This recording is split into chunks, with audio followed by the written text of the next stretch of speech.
അവധി കച്ചവടത്തിന്റെ പേരിൽ ഏലക്ക വാങ്ങി കർഷകരെ വഞ്ചിച്ച കേസിൽ ക്രൈംബ്രാഞ്ച് 2 പേരെ അറസ്റ്റ് ചെയ്തു. അടിമാലി സ്വദേശികളായ അബ്ദുൾ സലാം, സന്തോഷ് കുമാർ എന്നിവരാണ് പിടിയിലായത്. കേസിലെ 1-ാം പ്രതി പാലക്കാട് സ്വദേശി മുഹമ്മദ് നസീറിനെ നേരത്തെ അടിമാലി പോലീസ് അറസ്റ്റ് ചെയ്തിരുന്നു.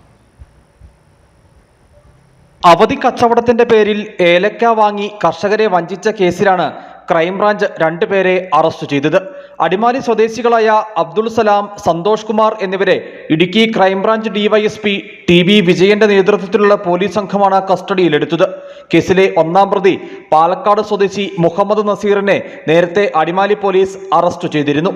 ഇയാൾ ഇപ്പോൾ ജയിലിലാണ്. 1-ാം പ്രതിയെ ചോദ്യം ചെയ്തപ്പോഴാണ് 2 പ്രതികളെ സംബന്ധിച്ച് വിവരം ലഭിച്ചത്. അടിമാലിയിൽ എൻഗ്രീൻ എന്ന പേരിൽ മുഹമ്മദ് നസീർ കമ്പനി രൂപവൽക്കരിക്കുകയും 6 മാസത്തെ അവധിക്ക് ഏലക്ക നൽകിയാൽ നിലവിലെ മാർക്കറ്റ് വിലയുടെ ഇരട്ടി തുക നൽകാമെന്ന് കർഷകരെ പറഞ്ഞു വിശ്വസിപ്പിച്ച് കോടിക്കണക്കിന് രൂപയുടെ ഏലക്ക ഇയാൾ കർഷകരിൽ നിന്നും വാങ്ങുകയും ചെയ്തിരുന്നു. പിന്നീട് മുഹമ്മദ് നസീർ കർഷകർക്ക് തുക നൽകാതെ മുങ്ങി. 31 കേസുകൾ ഇയാൾക്കെതിരെ 2 സ്റ്റേഷനുകളിലായി രജിസ്റ്റർ ചെയ്തു. കൂടുതൽ കർഷകർ വഞ്ചിക്കപ്പെട്ടതായി മനസ്സിലായതോടെയാണ് കേസ് ക്രൈംബ്രാഞ്ചിന് കൈമാറിയത്.